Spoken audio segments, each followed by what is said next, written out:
Hey guys, Justin Holtz here, and today I want to talk to you a little bit about Roth conversion strategies. Roth conversions are so hot right now, Cancel. So hot right now. and it's for a few different reasons. Simply put, a conversion strategy is taking pre-tax money, converting it into a tax-free format. I struggle with the idea a little bit just because I hate people paying tax, which is what happens when you convert before you have to, but I do like the idea of tax-free income, so it can be really beneficial from that standpoint.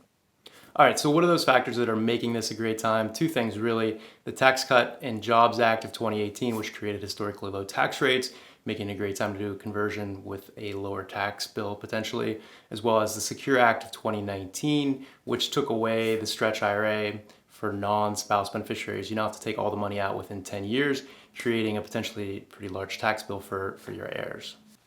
So those are two great reasons to consider a Roth conversion strategy. What are the benefits? Number one, we talked a little bit about tax-free income. People love this. This is the most popular reason we're doing the majority of Roth conversions. Second is legacy planning, creating a more efficient transfer of wealth to your heirs.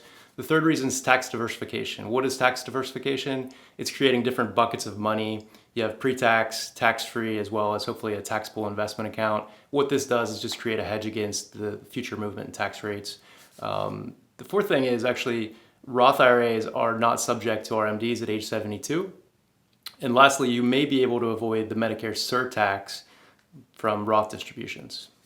All right, so those are some really nice benefits, but what do you need to think about before actually going through with your conversion strategy? First thing is how you're going to pay for it.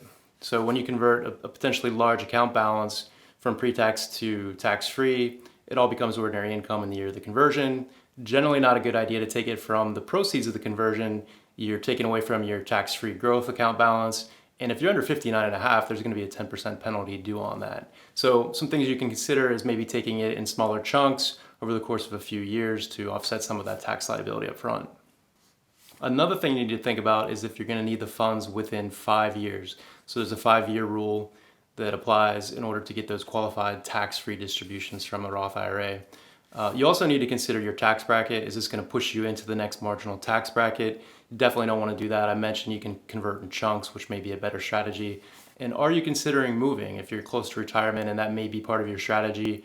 Maybe move to a state where income tax is lower or potentially higher. That's just something you need to consider in any conversion strategy. All right, so when is a good time to consider, when's the right time to time this conversion strategy? A lot of people look at the time period right after retirement, before Social Security may kick in, your taxable income's lower, making it beneficial from that standpoint. Advisors around the country also recommend market downturns as a great time to do that. Your account balance is down, you're paying tax on a lower amount that's eventually going to move back up when the markets do. You might also consider a barbelling strategy, and that's just filling up your tax bracket, which I mentioned a little bit earlier, so a conversion strategy in chunks. That can be beneficial to do it that way.